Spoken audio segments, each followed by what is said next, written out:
pendant une minute.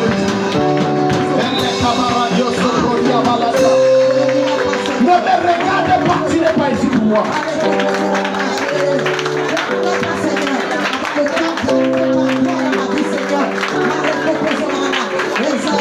Tu n'es pas ici pour moi, acclame-le.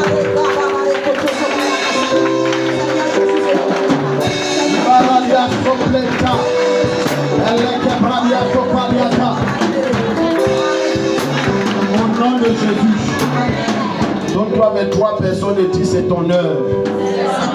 Tu vas rire, tu vas célébrer. Alléluia. Salue ton voisin, dis c'est ton œuvre. Je vois les gens, c'est comme ça.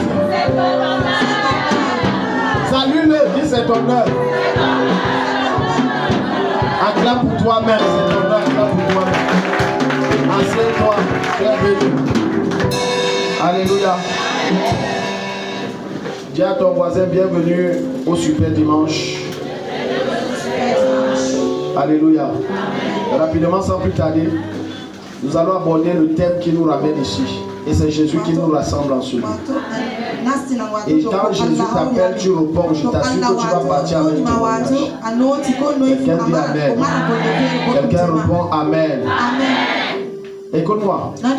Genèse chapitre 18, le verset 10 à 14. En tout ce que tu vis, il y a une saison. Rien ne se passe dans la vie d'un enfant de Dieu de façon hasardeuse. Il y a une saison. Il y a une saison. Il y a une saison.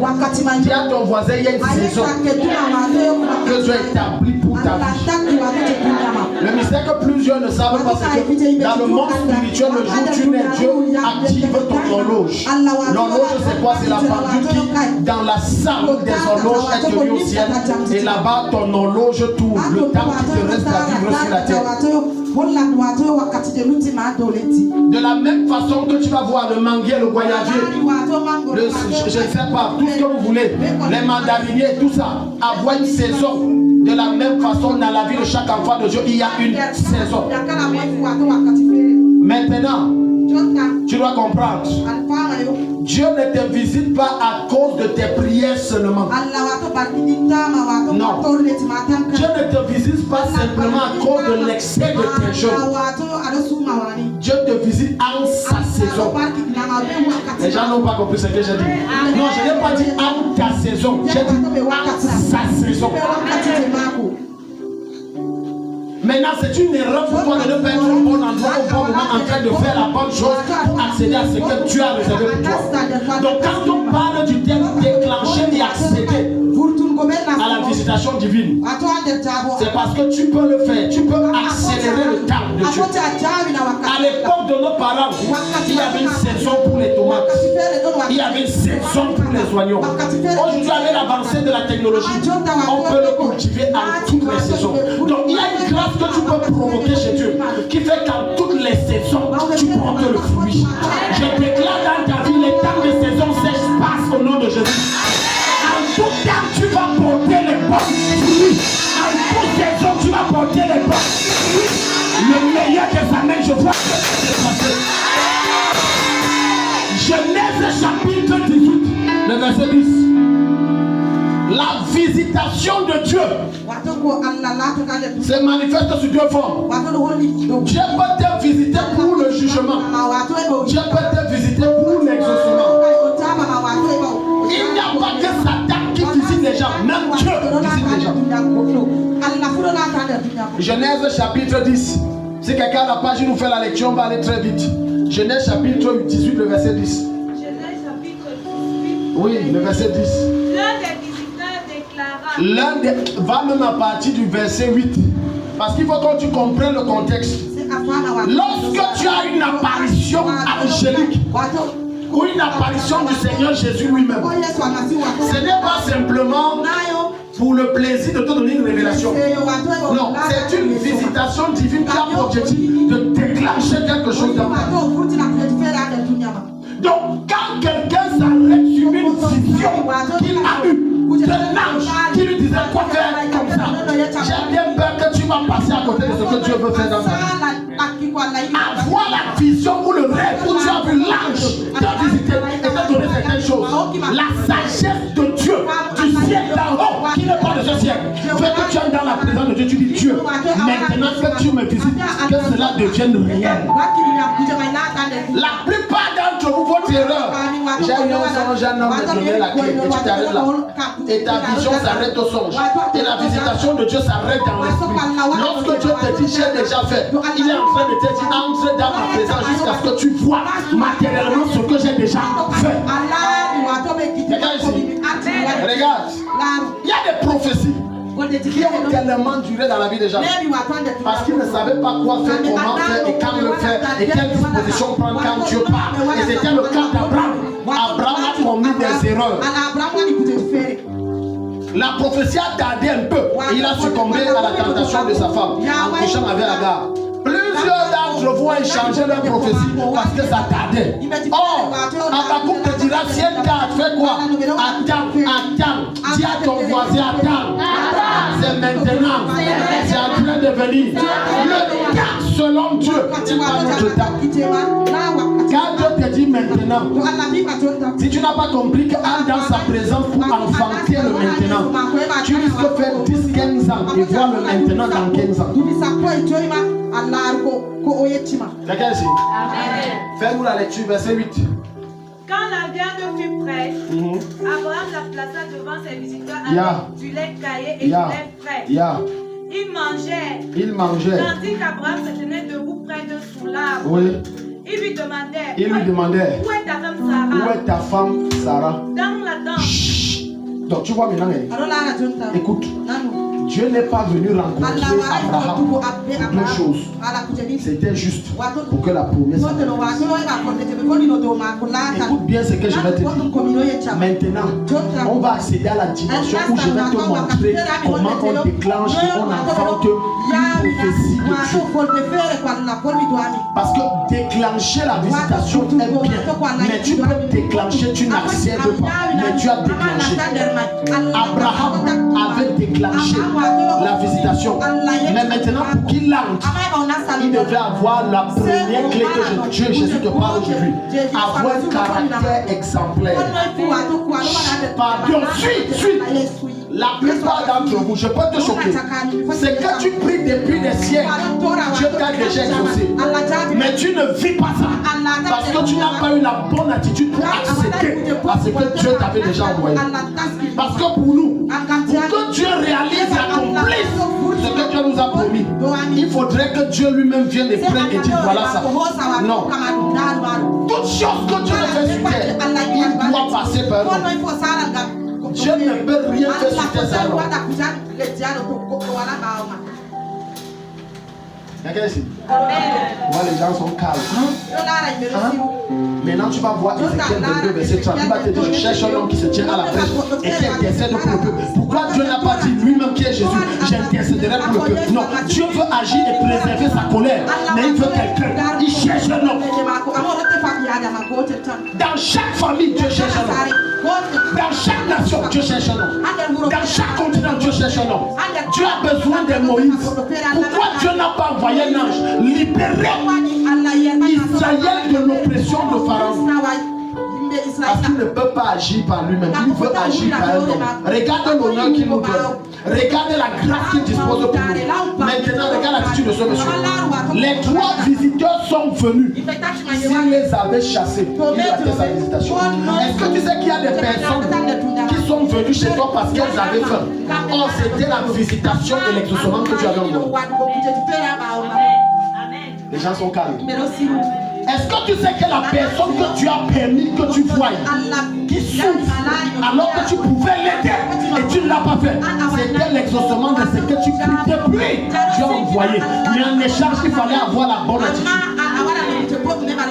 La plupart d'entre vous avez détruit l'exaucement que Dieu a envoyé par votre attitude, un caractère répugnant, un comportement malsain. Et tu passes le temps à dire Dieu, visite-moi.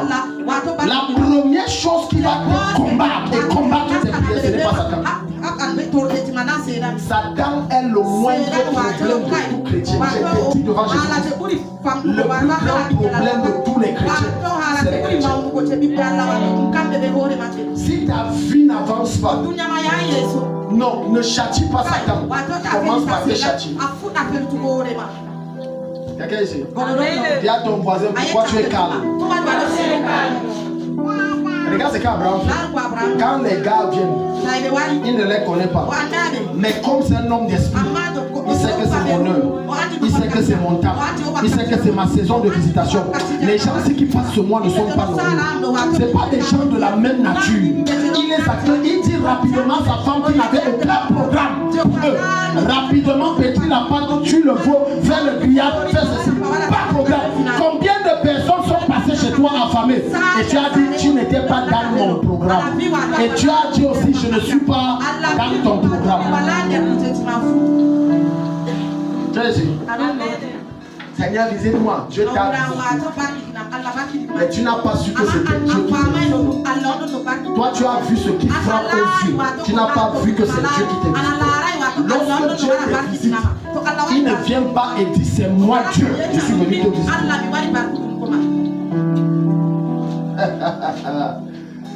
Dis à ton voisin. Parce que je vais te dire une révélation.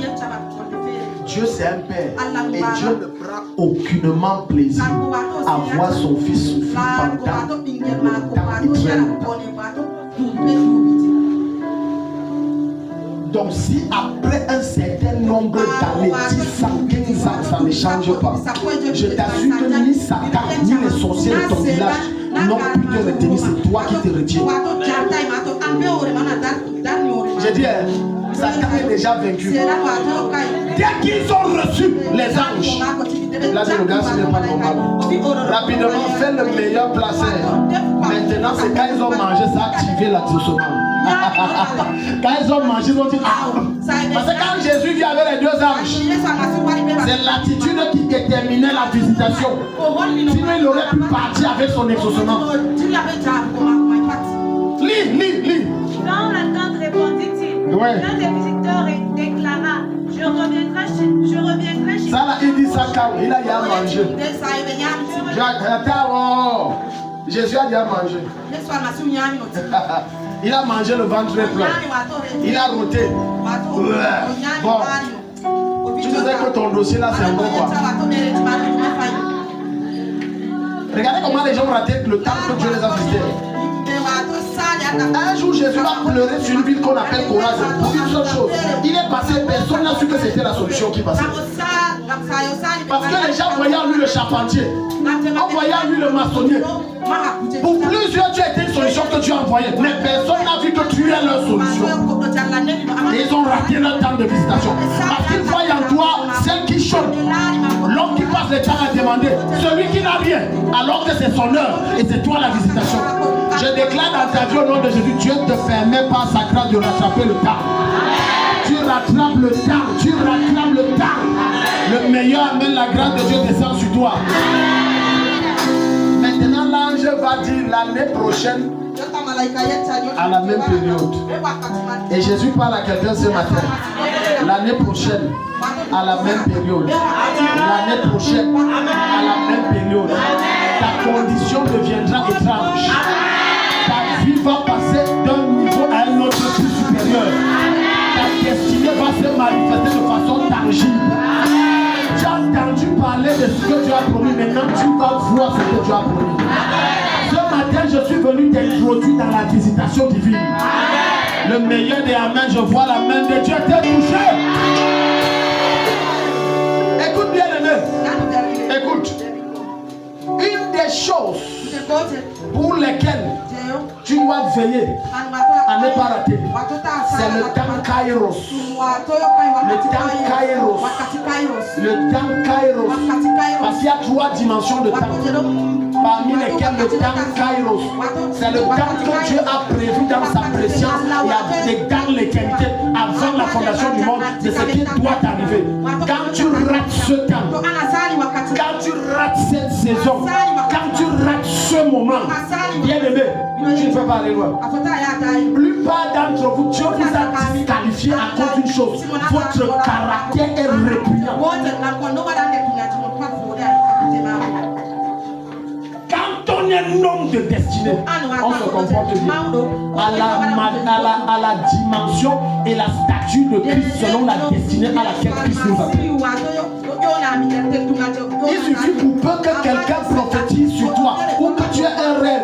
Comment tu étais dans un jet privé, tu avais les gars du corps. Quand on réveille, la promesse ne s'est même pas accomplie. Le dos est déjà rond et tu manques le respect à tout le monde. Je suis un gars. Pour le moment, ce que tu as vu, c'est dans le rêve. Tu blagues, ça reste et ça meurt dans le rêve. Plusieurs, ça fait des années que Dieu vous a parlé de votre destinée. Mais ce qui bloque, c'est votre caractère.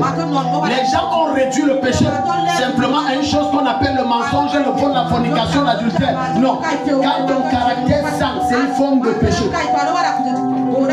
Maintenant, regarde, écoute. Jésus va te montrer quelque chose. Ouvre-nous Matthieu chapitre 5, le verset 45.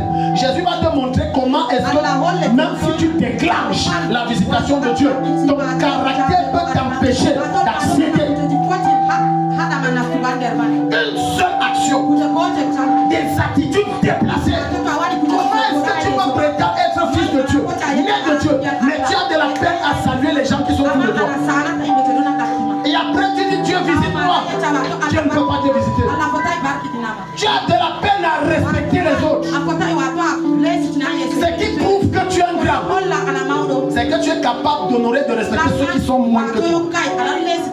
Les gens n'ont pas compris ce que Dieu dit. J'ai dit moins. Pendant qu'on faisait la croisade à Métoro, je causais avec un homme de Dieu chez qui on a gardé le matériel et tout. Il dit qu'il m'a vu au fou et au moulin et tout.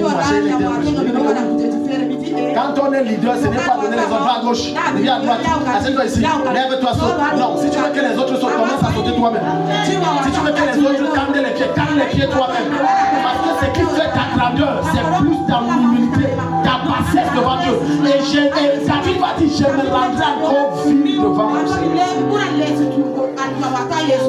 Les gens veulent que Dieu les visite, mais ils sont remplis d'eux-mêmes. Remplis, je connais. Si tu connaissais autant, je t'assure, tu devais être l'homme le plus riche du pays. Si tu n'es pas à cette dimension, c'est parce que tu ne connais rien. Les petits là peuvent m'enseigner quoi. C'est pour ça que Dieu ne te visite pas jusqu'au bout. Matthieu chapitre 5, verset 45. Qu'est-ce que la Bible va nous dire? Il est écrit. Ya. 45. Afin d'être les fils de votre Père Céleste. Va à partir du verset 43. Vous avez appris qu'il a été dit. Vous avez appris qu'il a été dit. Tu aimeras ton prochain. Et tu détesteras ton ennemi. Mais moi je vous dis. Aimez vos ennemis. Aimez qui? Vos ennemis. Non, il a dit aimez vos amis. Aimez ceux qui vous aiment. Aimez celui qui t'aime, tu rembourses la pièce. Tu n'as rien fait d'extraordinaire. Dieu veut les gens qui font des choses extraordinaires. La chose extraordinaire demandée par le ciel n'est pas les miracles, les signes et les prodiges. Écoute, les signes, les prodiges et les miracles, c'est le niveau le plus bas dans le royaume. C'est le niveau le plus insignifiant au ciel. Le niveau le plus acclamé par les anges et par Jésus qui est Dieu sur le trône. C'est lorsque tu es capable d'être comme il est, de marcher comme il marche, d'avoir son langage, d'honorer, respecter même les plus petits. Alors le ciel dit, tu ressens. Et maintenant la visitation de Dieu vient. Avant de blâmer Satan, pose-toi une question. Comment est ton caractère? Comment tu te comportes? J'ai reçu plusieurs personnes. Dis, oh, mon mari fait ceci, mon mari fait cela. Mais la réalité est que la plupart des femmes qui se plaignent de son mari, elle ne dit jamais ce qu'elle fait pour que lui-même fait. J'ai reçu une dame. Un jour, elle venait de Béka, l'un des quartiers de la ville. Et elle m'a dit, pasteur, mon mari ne veut pas me donner l'argent, il ne veut pas que je sorte, il ne veut pas. Et le Seigneur me dit que la femme, si est compliquée, elle manque du respect. Tu la vois courte comme ça, elle est difficile. J'ai dit que toi-même, Dieu me dit de te dire pourquoi tu manques le respect à ton mari. Elle a baissé le visage. Il y a des choses que Dieu ne peut pas te donner jusqu'à ce qu'il ne perçoive en une certaine maturité. Il y a des visitations que Dieu ne te permettra pas d'accéder jusqu'à ce qu'il voit un caractère qui le reflète.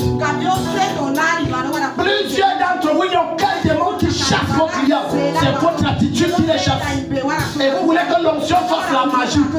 Avant de dire que le client va acheter chez nous, comment tu te comportes dans le marché? Parce que ton attitude détermine le genre de personnes qui t'approchent. Si tu as des gens malhonnêtes qui t'approchent, ça veut dire que c'est ton caractère qui les approche. Est-ce que Dieu parle à quelqu'un? Dieu parle à quelqu'un. Touche ton voisin, dis est-ce que ça te bénit? Lis maintenant le verset 43. Verset 43. Ya. 44. Va à 43 d'abord. 43. Vous avez appris qu'il a été dit. Tu aimeras ton prochain. Tu aimeras ton prochain. Et tu détesteras ton ennemi. 44. Ya. Mais moi je vous dis. Aimez vos ennemis. Aimez qui?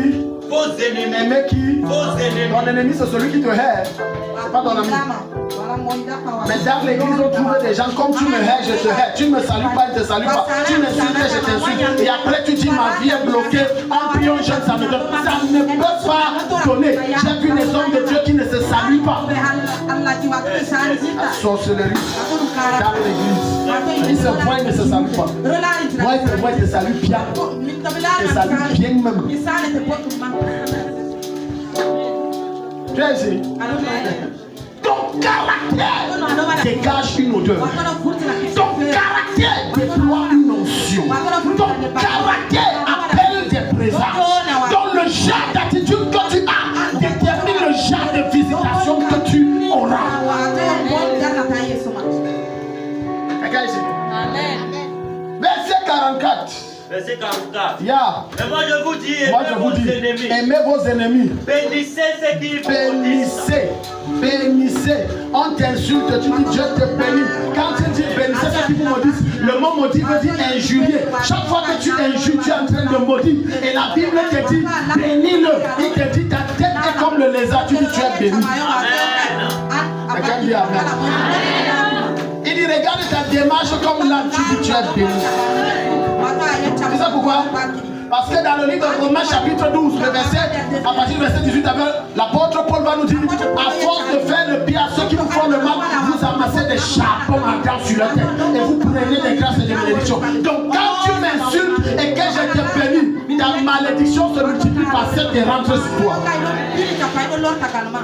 Regarde comment les gens bloquent leur vie. Seigneur, visite-moi. Seigneur, visite-moi. Oh Dieu, donne-moi l'emploi. Paresseux jusqu'à ce moment. Paresseux. Écoute, si tu veux savoir si quelqu'un est paresseux, vois s'il est propre. Aucun paresseux n'est propre. Laisse les affaires que les gens sont bien habillés, bien parfumés. Demande-lui la dernière fois qu'il s'est lavé. J'ai dit aucun paresseux n'est propre. Parce que même prendre soin de lui, il n'a pas la capacité. Il est paresseux. Aucun. Je vous mets au défi, trouvez-moi un paresseux qui est propre. Il n'en existe pas. Les gens veulent que Dieu les élève, mais ils sont incapables de prendre soin de leur corps. Et tu veux que Dieu visite toi. Dieu ne peut pas te visiter. En tout cas, moi c'est comme ça. Je crois que mes chaussures sales à ton âge. Les chaussettes que si on prend ça, on jette dans l'eau. Tous les poissons de la vie meurent. Ça colore d'abord l'eau. Tu passes l'odeur. Quand tu passes l'odeur, écoute, les mouches aiment les mauvaises odeurs. Mais quand les mouches fuient, c'est que ton odeur là, ça tue. Ça tue. Il passe après, il dit, je ne sais pas, je salue, non. Vous avez enseigné qu'on salue, n'est-ce pas, je salue. Vous avez enseigné qu'on se comporte, je souris, n'est-ce pas, je souris. Mais les soeurs ne fuient pas ton odeur, les chasse. Quand tu dis salut, si ta tu es belle, l'odeur même qui sort de la bouée, dit, frère, j'ai des choses à faire, tu vois comment ton caractère te bloque? Tu vois comment ton attitude te bloque? Ton attitude combat ta propre vie. Continue. Allons-y. Faites du bien à ceux qui vous détestent. Et priez pour ceux qui vous regarde, tout bien que tu fais à quelqu'un qui te fait le bien, tu n'as rien fait. Tout bien que tu fais à quelqu'un qui t'a fait le bien, tu n'as rien fait. Tu l'as rendu la pièce de sa monnaie. Mais quand tu fais le bien à quelqu'un qui ne t'a jamais fait du bien, là le ciel valide. C'est différent d'aller voir un homme de Dieu avec une offrande parce que tu veux que Dieu provoque. Et ça, c'est différent. Parce qu'en allant voir l'homme de Dieu, c'est Dieu que tu parles, c'est différent. C'est ici. Plusieurs d'entre vous, écoute-moi, j'ai horreur des dettes. L'une des raisons pour lesquelles je n'aime pas demander, tu sais pourquoi? Je ne veux pas être redevable. Quand tu demandes, tu es redevable. Quand tu demandes, tu es redevable. Je répète, quand tu demandes, si tu dis j'ai faim, donne-moi un plat, on te donne. Même 100 ans après, Dieu te dit je veux le ciel, tu dois lui donner ça. Même si tu n'as pas, tu dois lui donner. Certaines jeunes filles qui sont dans ce ministère ne sont pas mariées parce qu'il y a des voix qui crient contre vous. Tu as mangé l'argent du monsieur là, alors que tu sais que tu ne vas pas l'épouser. Ça combat ta prophétie, ça combat tes prières, ça combat ta vie. Et après tu crois qu'il faut simplement qu'on jeûne et on prie pour que Dieu ne décante pas. Parce que Dieu est juste. Jusqu'à ce que tu confesses et que tu te répares. Sinon ta prophétie restera en stand-by. J'ai dit plein de filles sont ici. J'ai dit dans ce milieu plein. Vous croyez que Dieu ne vous connaît? Dieu vous connaît tous. Regarde mes yeux comme ça. Fais ici. Des ignorants, il y a et baba et. Ce n'est pas les insultes. Je dis ce que vous êtes. Des rats d'égout. Se lèvent et disent que c'est à cause d'une personne que la croisade a réussi. Ta part de sorcellerie, là même Satan ne sait pas comment qualifier ça. On a fait les cotisations ici, vrai ou faux? Quelqu'un se lève et dit c'est l'arbre qui a financé. Ton cerveau là, il commence. Je redresse ça au nom de Jésus. Si ça n'était pas tel, maintenant tu crois que c'est moi qui tu te lèves contre Dieu. Parce que quand tu dis c'est un homme, tu défies Dieu. Et Dieu n'aime pas qu'on le défie. Parce que tu devais dire c'est grâce à Jésus. Mais tu dis c'est grâce à un homme. Dieu m'a dit ah bon, Dieu va s'attaquer à toi. Tu dois te repentir. Je connais beaucoup de choses. Laisse-moi comme ça. Parfois je lis vos cœurs. Je reste tranquille.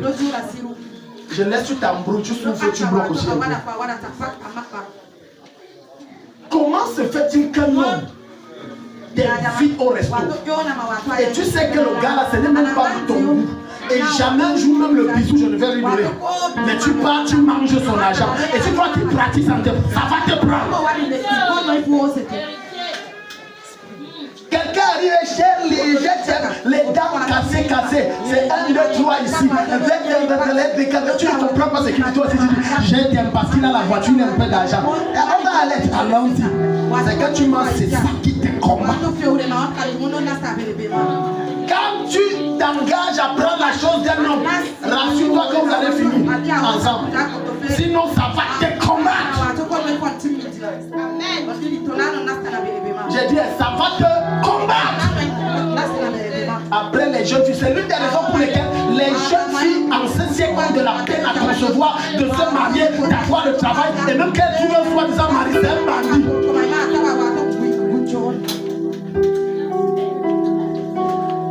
Touche ton voisin, c'est à toi que Dieu parle. Seigneur, visite-moi avec le mensonge de l'argent dans la bouche. L'argent que tu as pris là, c'est l'argent du mensonge. Une jeune fille a accouché un jour, tombée enceinte d'un gars, toi vous avez erreur de jeunesse. Elle dit oh l'enfant chauffe trop, il faut l'argent pour l'enfant. Il dit c'est combien, on a demandé 100 000.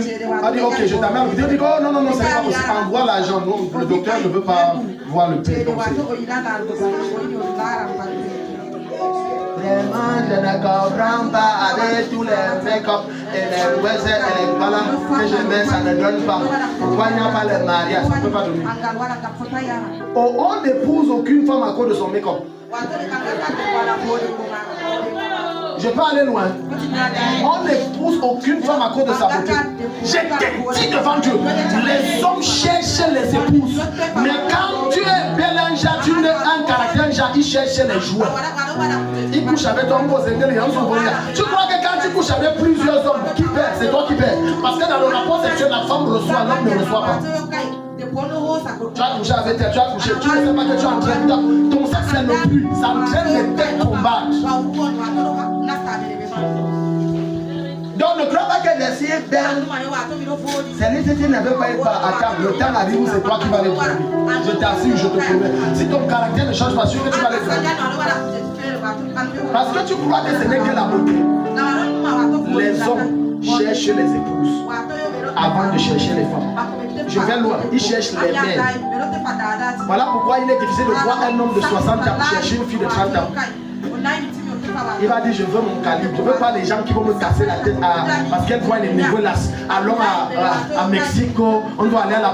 Il veut une femme qui connaît les réalités de la vie, une femme mûre. Il y a même des jeunes de 25 ans qui préfèrent épouser les femmes de 30-35 ans. Je veux quelqu'un qui réfléchit. Et toi tu crois que c'est parce que j'ai si belle les hommes vont. Les hommes cherchent les mères et les épouses. Malheureusement, en ce siècle, il y a très peu d'épouses. Il y a beaucoup de femmes. J'ai dit qu'il y a très peu. Accepte, n'accepte pas. Ce qu'elle te dit là, c'est la vérité. Il y a très peu d'épouses. Très peu. Maintenant, quand on va dire à ces jeunes hommes qui sont en train de me regarder, lorsque tu veux une femme, amène-la chez ta mère pour qu'elle teste, tu dis oh non, c'est ma vie. Maintenant, ça c'était avant. Maintenant, nous, quand on se regarde, on s'aime, et on nous aime, et on nous aimons. Et après, tu dis, je ne sais même pas la sorcière que j'aime chez moi. On sait quand tu l'épousais, tu avais les yeux bandés. On t'avait forcé. Si elle est sorcière, parce que tu as couché avec elle, je te promets que toi-même tu es sorcière. Alléluia. Amen. Ton caractère. Cher jeune homme, j'ai un conseil à vous donner. Quand tu veux te marier, prends la fille là, amène-la, choisis un samedi, pose-lui que est-ce que tu es occupé la journée? Elle te dit chérie non, amène-la chez toi, même si c'est une chambrette. Rassure-toi que toi en désordre. Si ce n'est pas en désordre et que tu aimes trop l'ordre, comment mets ça en désordre. S'il n'y a aucun habit, c'est à prendre sa main dans la bouche trop fort, tu déposes. Mets les assiettes sales partout. Et Dieu vous asseyez. Si vous passez la journée comme ça, ça ne lui fait ni froid ni chaud. Mets-la de côté.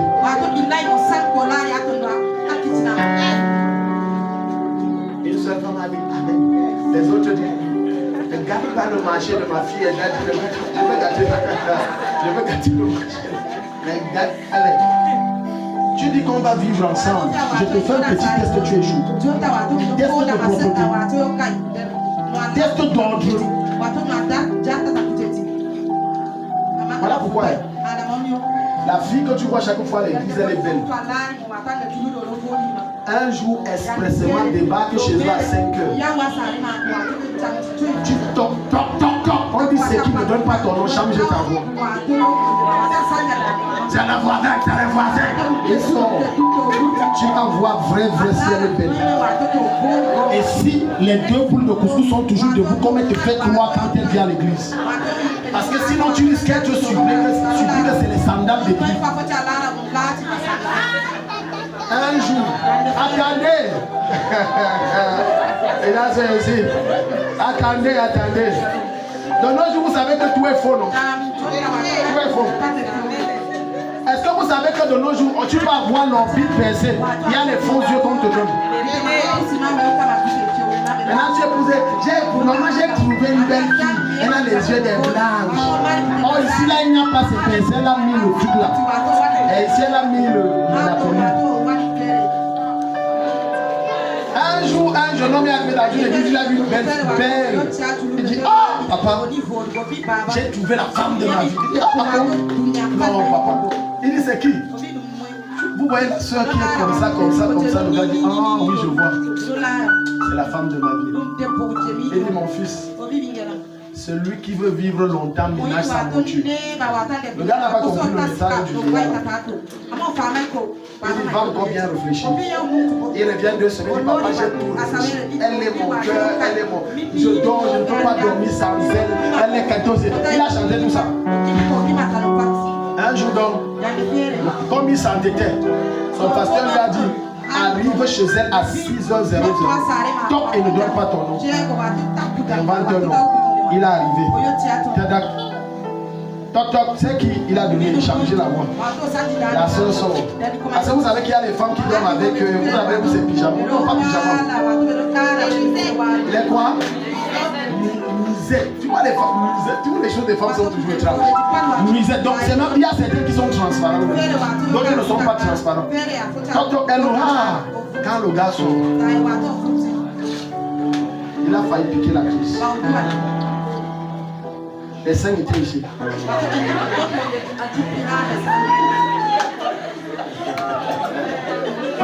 Je t'ai dit devant Dieu, les seins étaient ici. Et tout ce qu'elle avait mis que beauté là, tout c'était faux. Parce que son tête était étrange. Ses yeux étaient un jardin. Voilà. Parce que vous savez, il y a les gens qui, c'est comme ils regardent comme ça, ils regardent comme ça en même temps. Les yeux quoi? Louches. En facette. Maintenant, il a dit quoi? Il a dit j'ai compris. Il dit moi que j'étais sauvé, non?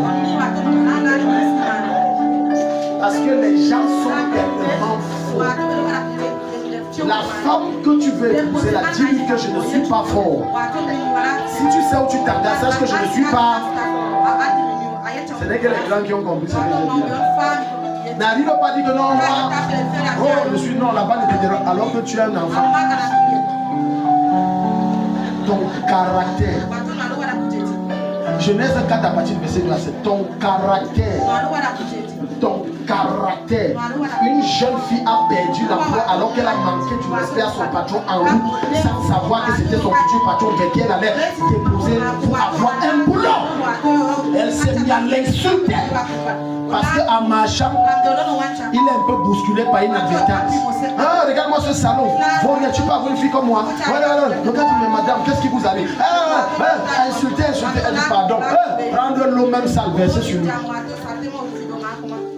Maintenant, après, elle arrive au boulot le même jour. Pendant qu'elle attend qu'on le patron vienne pour l'interview, c'est le même gars. Quand le gars entre, elle insulte encore. Tu me suis pourquoi? Obsédé sexuel. Elle est malade. Le gars reste tranquille. C'est un employé qui sort et dit patron, il y a un problème. Elle dit oui. Pas toi. Votre patron est. Oui, non, c'est lui le patron. Parfois, il y a des promotions qui ne viennent pas, que le caractère n'est pas bon. Il y a des hommes qui ont peur de confier certaines choses à leur femme parce qu'elles savent, la femme là, si je donne, je suis mort, je cache. Tu sais, alléluia. Je vais ouvrir une petite parenthèse et fermer vite. Les jeunes que je suis amoureux, j'aime ma fiancée, patati. On ne s'est dit, on se cache. C'est bien, hein? C'est bien. C'est bien. C'est bien. Marie-toi. Et après, ce n'est pas moi ni le Saint-Esprit qui va t'enseigner qu'il y a des choses qu'on ne dit pas à la femme. Toi-même, tu vas apprendre qu'on ne dit pas. Les gens sont calmes. Ce sont des vérités. Elle est crue, mais c'est la vérité. Il y a des informations que tu donnes à madame. Elle n'a pas l'esprit que tu as pour gérer. Elle décame là. Elle décame. Elle perd son contrôle là. Là, oh l'homme, l'information vient garder son sang-froid. Maintenant, ton immaturité va détruire ton foyer. Et tu vas accuser sa femme. Ce n'est pas sa femme. Et ce n'est même pas ta femme. C'est toi le problème. Parce que tu n'as pas compris que en disant à ta femme que l'autre fille qui est ta voisine t'a fait bisou à la joie et t'a donné l'argent, tu ne dois pas lui dire, mais comme tu es trop juste. Maintenant ta femme aussi, c'est la bagarre. Elle finit avec toi la table de la voisine. Tu es ici. Un homme peut voir sa femme qu'on drague en route jusqu'à les postures soit étrites. Il ne fait rien, je te dis. Il t'attend à la maison. Mais la femme ne peut pas faire ça. Très peu. La femme va finir en route là. Le mari de qui? Tu fais ça à qui? Je te dis tous les enseignements sur le caractère. Le Saint-Esprit va dire, maman, calme-toi. Il y a le dimanche d'avion, c'est oh Dieu. Quand tu es trop lent même d'abord, pardon, reste au banc de touche. Quand ça me dépasse, je t'appelle. Laisse-moi. Ton caractère. Genèse 4, Dieu a 7. Regarde comment tu as bloqué ta vie par ton caractère. Plusieurs d'entre vous ont détruit leur destinée avec leur propre bouche. Tu as dit aux gens ce qu'il ne fallait pas dire sur toi. Tu as donné des informations sur ta destinée qu'il ne fallait pas donner. Et ça te combat. Quand tu dis que ce frère est un frère que je le connais, il est de confiance. Il peut être de confiance, mais est-ce que tu connais les esprits qui sont derrière lui, qu'il n'a pas traité? Il prend les informations, il t'attaque. Genèse 2 à 7, rapidement, Genèse 4 à partir du verset 2. oui. Elle mit encore au monde le frère de Caïn. Oui. Abel fut berger. Et Caïn fut cultivateur. Au bout de quelques temps, Caïn fit une offrande des produits de la terre. Caïn fit quoi? Une offrande des produits de la terre à l'Éternel. De son côté. Il a fait quoi? Une offrande. Il a fait quoi? Une offrande. À qui? Les produits de la terre à l'Éternel. À l'Éternel. De son côté. Abel en fit des premiers-nés. De son troupeau.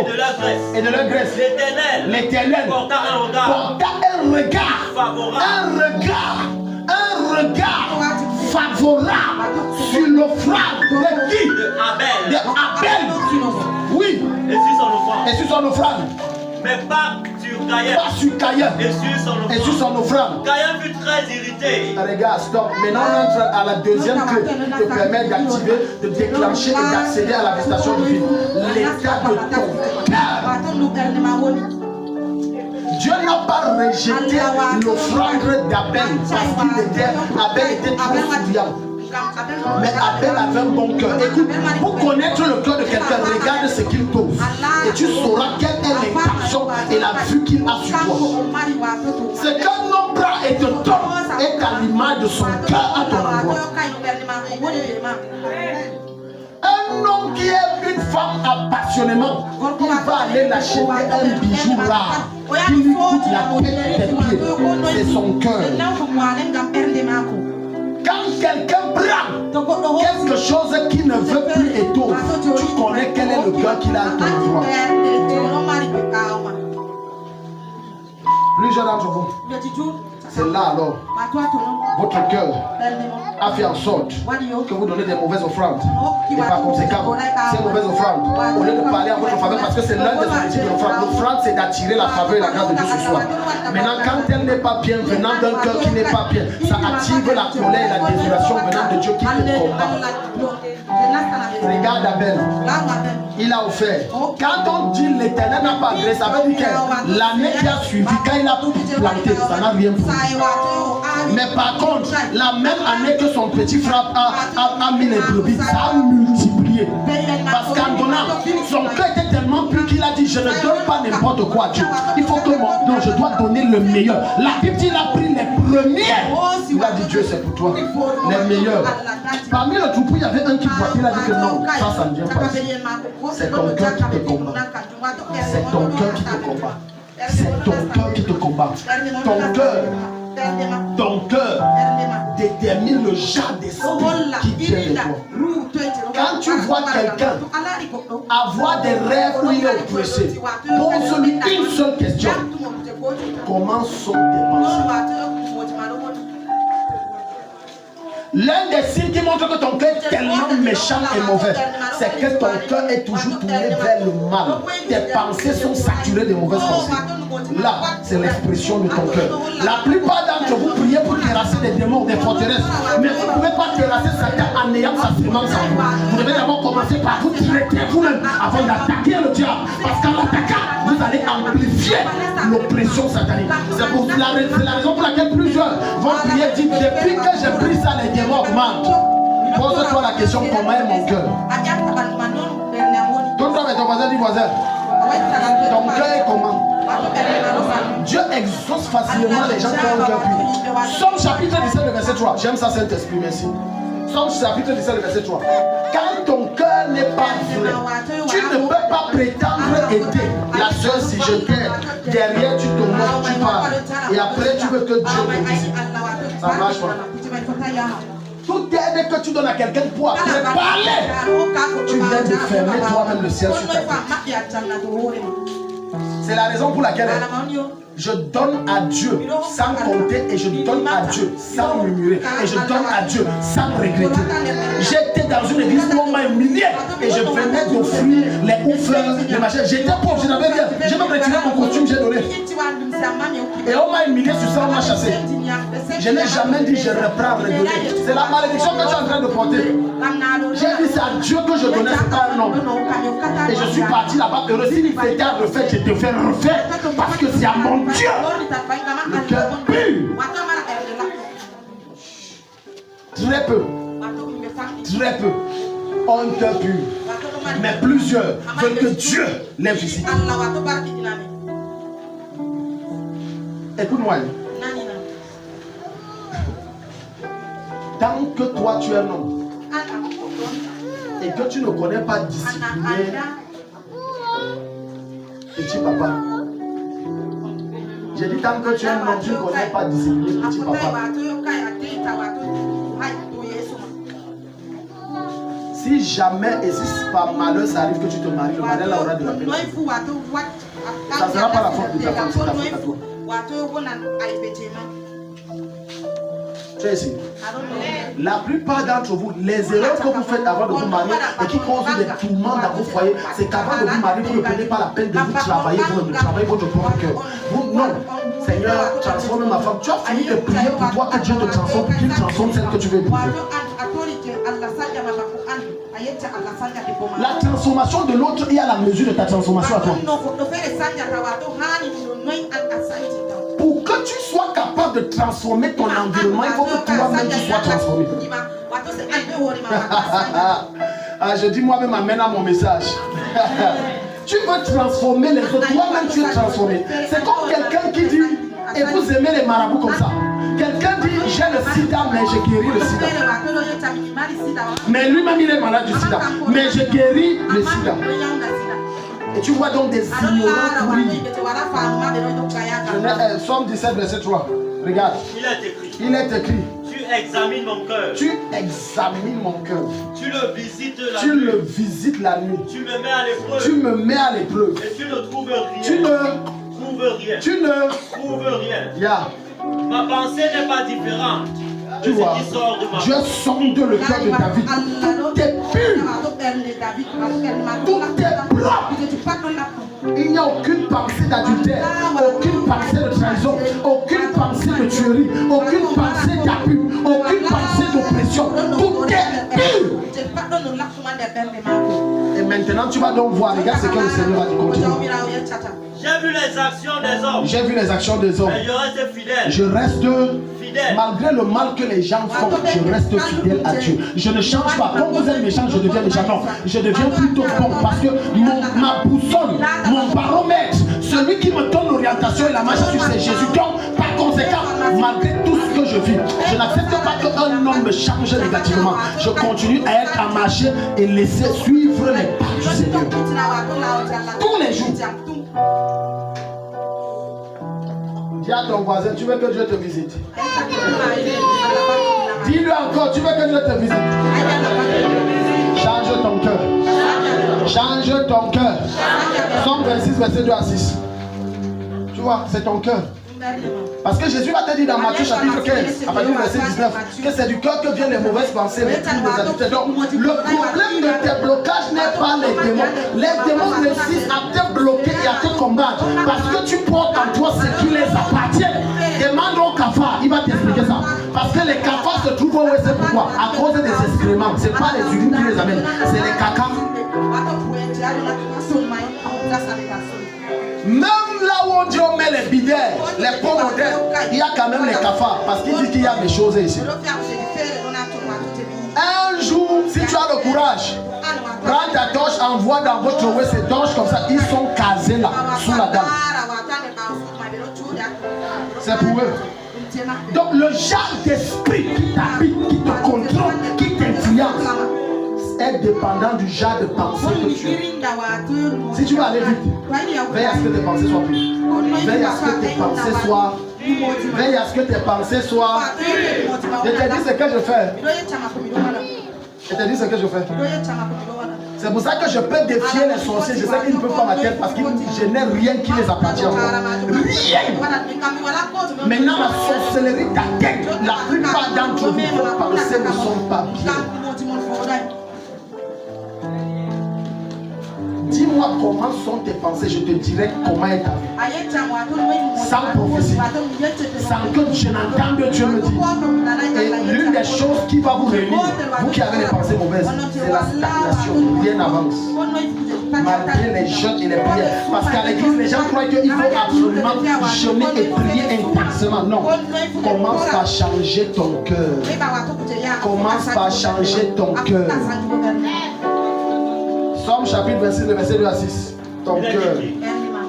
Oui. Examine-moi, Éternel. Examine-moi, Éternel. Mets-moi à l'épreuve. Mets-moi à l'épreuve. Purifie au troisième rang et mon cœur. Donc ça veut dire éprouve, prends mon cœur, mets dans le feu. Que le feu la consume, détruise, anéantit tout ce qui n'est pas de toi. Vous aimez les murmures parce que votre cœur n'est pas bien. Ça te coûte quoi que quand tu as des soupçons sur un frère, tu vas le voir. Ça te coûte quoi? C'est que tu es lâche. Tu préfères mieux parler des gens mal derrière. Tu es lâche. Et tu aimes faire le travail de ton père qui est le diable. Quand on est fils de Dieu, si maman Zaberia a comporté un genre, je ne parle pas derrière. Maman, c'est comment maman? L'autre jour là, la manière que vous m'avez salué, ça m'a frustré. C'est quoi? Je vous ai fait quoi? Il y a un problème. Maman dit, oh, ah bon? Parce que deux fois tu penses des choses qui n'existent pas. Tu crois que l'autre te hait, te combat alors que c'est faux. Parce que quand la preuve est que quand tu vas l'aborder, tu seras surpris qu'elle va dire, ah, c'était pas mon intention. En fait, elle va t'expliquer, te donner la raison. Et tu comprendras que tu te faisais des choses.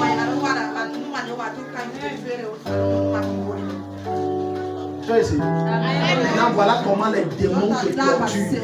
Je vais prier, ton étoile revient. Toi-même, tu vas dire démon. Le type l'a pris même quoi? Revenez prendre ça. Parce que quand tu mets ces pensées occultes, tu leur dis venez prendre.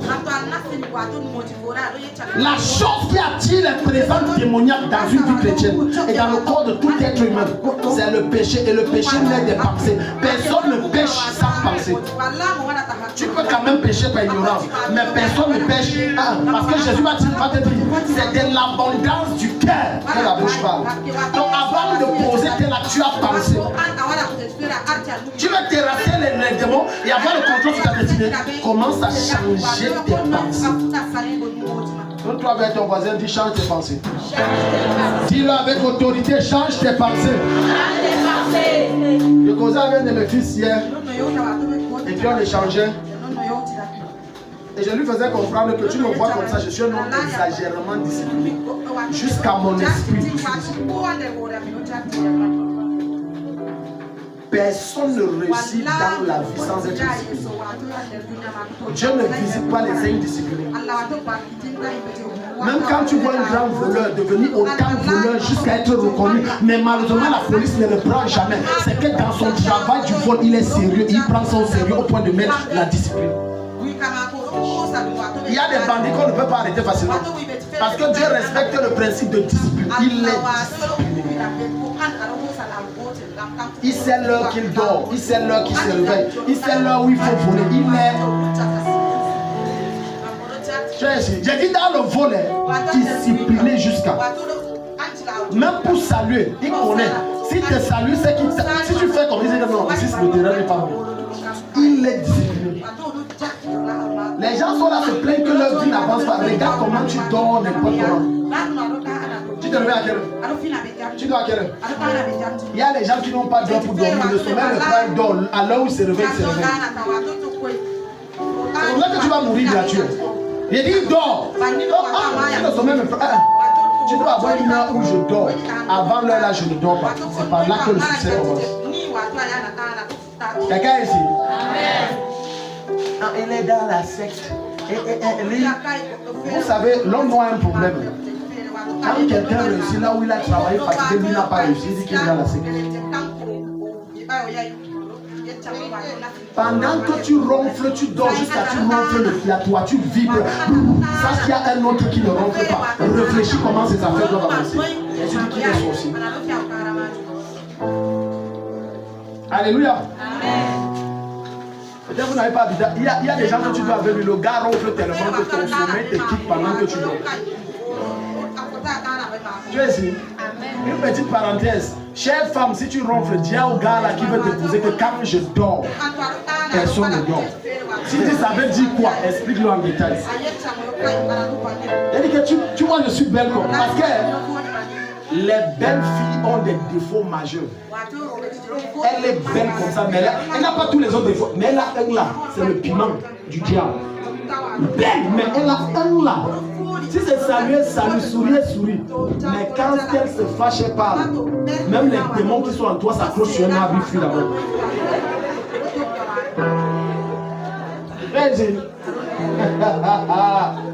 Alléluia. Elle dit, la sœur dort, elle. Tu es sûr que c'est un frère, tu guettes, ce n'est pas un frère, c'est une soeur. Maintenant, il faut. Non, je te dis vrai, il faut que tu lui dises ça. Un deuxième défaut que j'ai remarqué chez les fidèles, elles ont toujours des maladies étranges. Alors, tu vas tomber sur une fidèle, l'hôpital c'est elle.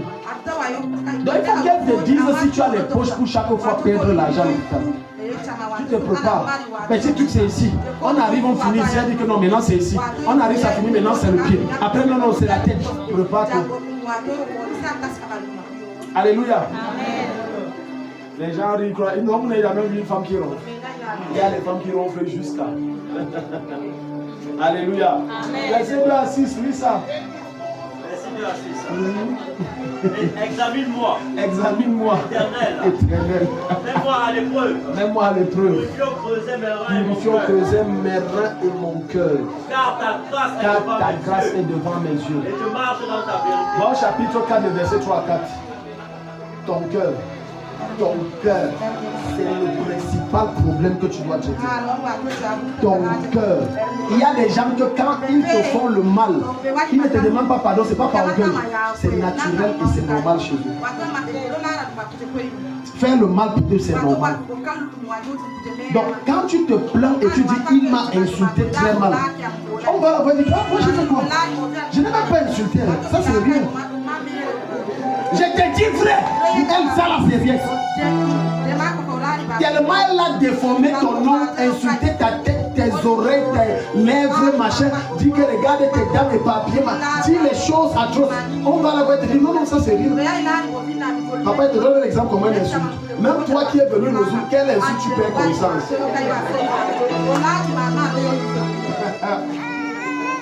Les gens blaguent ici. Le cœur plein. Tu veux aller où? Quand ton cœur est plein, c'est le temps pour toi ce matin de te décharger. Et on va faire un travail ce matin. Si tu as un problème contre un membre de cette église, tu vas vers lui, tu lui dis, j'ai un problème contre lui. Quelqu'un dit Amen. Parce que ce matin, Dieu veut visiter les gens. Mais Dieu ne visite pas les vases pleins et les cœurs chargés. Dieu visite les vases vides. Quand ton vase n'est pas vide, Dieu ne te visite pas. Non. Il faut que ton vase soit vide. Tu vas tout dire et tu lui dis ça clair. Quand tu arrives, tu m'as fait le mal. Quoi? Comprends que tu m'as seulement fait le mal. Je ne vais pas aimer. Quoi alors? Est-ce que tu veux que je demande pardon? Il faut que tu sois clair. Plusieurs d'entre vous priez mal. Quand tu es dans la prière de Dieu, tu dis Seigneur, pardonne-moi quand j'ai péché. Tu n'as rien dit. Tu n'as rien dit. Tu ne peux pas venir me voir, moi, représentant de Dieu. Et je dis, je vais me confesser. Il y a quoi? Je demande pardon à Dieu parce que j'ai péché. C'est quoi? J'ai offusqué Dieu. C'est quoi? J'ai fait ce que Dieu n'aime. C'est quoi? Si tu finis dans ça, tu n'as rien dit. Et Dieu ne peut pas te pardonner parce que le ciel considère que tu n'es pas confessé. Confesser veut dire ce que l'on a fait.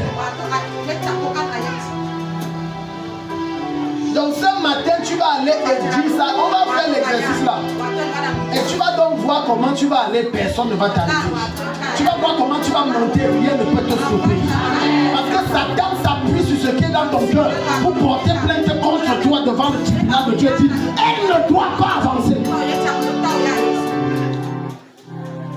Psaume 24, verset 3 à 4. Psaume 24, verset 3 à 4. Yeah. Il est écrit. Ouais. Allons-y, allons-y. C'est par la sagesse qu'une maison est construite. C'est par la sagesse qu'une maison est construite. Et par l'intelligence qu'elle s'affermit. C'est par la connaissance. C'est par la connaissance que les chambres se remplissent. Que les chambres se remplissent. De toutes sortes de biens précieux. Yeah. Et agréables. Alléluia. 66-18. Rapidement, on finit avec ça, on va prier. Gloire à Jésus. Gloire à Jésus. Amen. Si tu vas aller loin, ménage ton cœur. N'accepte pas que les choses te mettent facilement en colère. Je répète, n'accepte pas. Et ça, c'est un niveau très avancé. Quand tu réussis à atteindre un niveau où les choses ne te mettent plus en colère facilement, ça veut dire que tu as réussi à terrasser Satan. Pourquoi? Parce que Satan aime quand tu es en colère. Parce que quand tu es en colère, c'est là où tes membres deviennent ses membres. Tes mains deviennent ses mains. Ta bouche devient sa bouche. Ton cœur devient ton cœur. Comment il va utiliser ta bouche pour insulter tout ce qui est blessant? Il va utiliser tes mains pour casser. Parce qu'il y a des gens que quand ils se fâchent, même la maison ils cassent. Alléluia. J'ai dit, il y a des gens quand ils se cassent la télé que ce monsieur achète, c'est la 10e télé. En 3 mois. Je casse. Oui, je casse tout. Ça se casse. Satan aime se dit, voilà. C'est ce que je cherchais depuis pour mettre toi au mariage ici. Plein de vos relations se sont gâtées à cause de ta colère. Colère incontrôlée. Aucune femme ne peut efficacement gérer son foyer si elle est coléreuse. Est-ce que tu sais que toi, femme, quand tu réussis à dompter ta colère, la colère de ton mari, tu peux le dompter. Il se fait, ouais, tellement toi tu te maîtrises, que ton calme le calme et tu peux le raisonner. Et il entend. Voilà pourquoi ta Bible va dire que la femme sache faire quoi? Elle bâtit. Parce qu'elle a la capacité de supporter et de résister ce que l'homme ne peut pas. Mais toi tu es toujours en colère. Combien de grossesses tu as perdu et tu accuses les démons? Oh, c'est ta colère. C'est sorti. Dès que tu enseignes, j'ai encore une fausse couche. Où est le diable? Il n'y a pas le diable. Toi, ton cœur est tellement rempli de colère. Rempli. Voilà pourquoi tu as toujours les pensées négatives. Ton mari même se lève et dit bonjour. C'est le piège. Ça, c'est le piège. Tu le regardes d'abord comme ça veut dire que je te vois venir. Dans quoi? On ne peut plus te saluer le matin. Dès qu'il dit bonjour, avant de répondre, oui, bonjour. Son regard veut dire, ah, ok, tu ne mourras pas. Tu es vaincu au nom de Jésus. Ça, elle ne dit pas devant lui, elle dit dans son cœur. Tu es vaincu au nom de Jésus. Maintenant, il dit, chérie, je t'ai vu le soir au restaurant. C'est pour m'achever. Vous avez déjà fait vos choses, on va mettre... Ah, je vais créer un truc au gars si je ne parle pas. Le gars, même quand il cherche la paix dans le foyer, elle dit, elle se laisse contrôler par Satan pour gâter la paix. Maintenant, quand Daddy arrive, il dit, mais il n'y a pas. Daddy, je le connais. L'invitation, il y a quelque chose derrière. Non, moi je ne peux pas. Non, je le connais, je le connais. Arrête de définir l'autre. Les gens changent. L'Esprit de Dieu change les gens. Arrête de définir que le gars, c'est un démon. Non. S'il est un démon, c'est que Dieu peut le changer en un ange. Parce que vous croyez que quand on est dans le mariage, c'est facile. Chère maman, enseignez à vos filles que quand on se marie, c'est dur. Il faut les dire ça. Ah non, si ça ne va pas, on se sépare.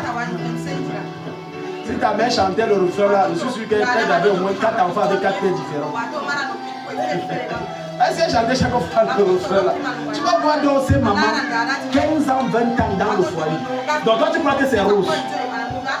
Tu crois que c'est toujours bien. Et jusqu'à tu prends l'exemple de son mari. Tu ne peux pas faire comme le mari de ma copine. Si on te donne l'homme là, tu vas dire que ton mari, c'est un ange.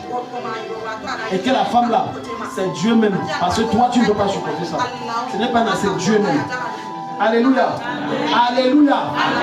Psaume 66, verset 18. Il est écrit. Si j'avais une injustice. Si j'avais une injustice. En vue dans mon cœur. En vue dans mon cœur. Donc si pendant que maman Pauline, je vends, j'étais faux. Dans mes ventes, je fabrique le mensonge. Qu'est-ce qui devrait se passer? Le Seigneur ne m'aurait pas exaucé. Donc, parce que plusieurs d'entre vous, je m'adresse aux commerçants. Il y a les commerçants dans la salle. Dites à même fort, comment maintenant Jésus? Le commerçant n'est pas seulement celui qui vend les produits et les fruits. Le commerçant, c'est aussi celui qui vend ses services. Un docteur, c'est un commerçant. Si tu ne sais pas, c'est donc un commerçant. Il y a les commerçants dans la salle alors? Amen. Parce que dans le commerce, il y a trop de mensonges. Si j'attaque les tailleurs, mes filles risquent de me bloquer. Pardon, je n'attaque pas les tailleurs. J'étais envoyé qu'avec Fokala. C'était hier.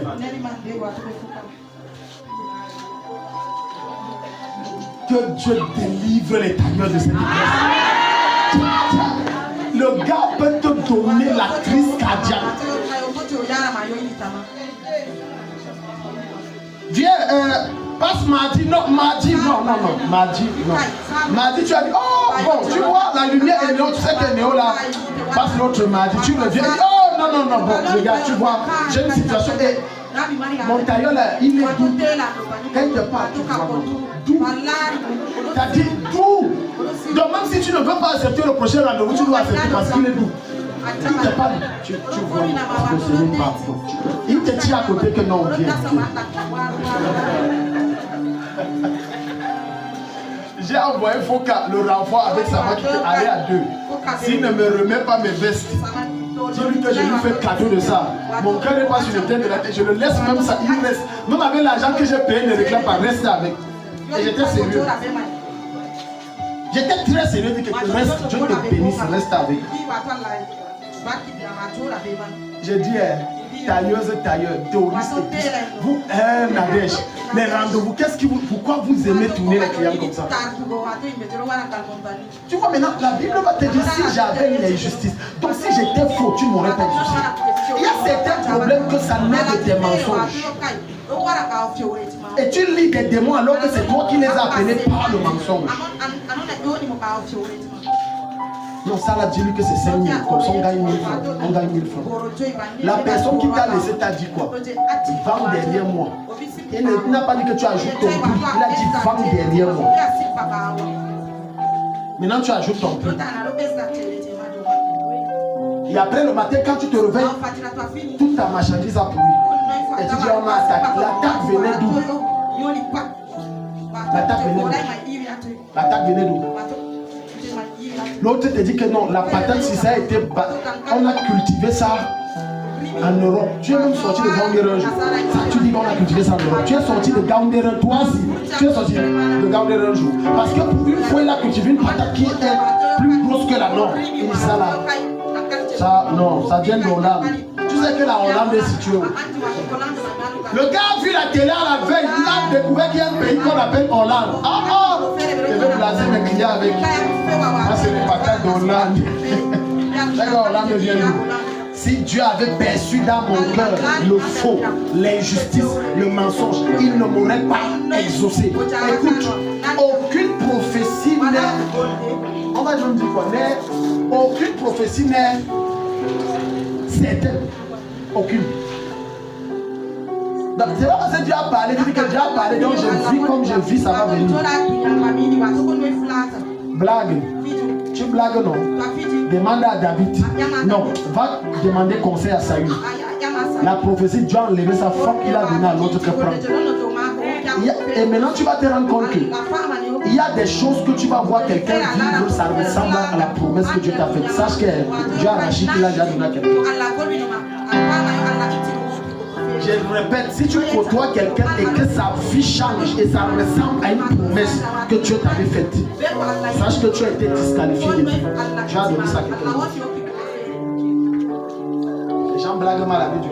Vous pensez que Dieu c'est votre lèche-botte, garçon de course, c'est un marabout, c'est le magicien.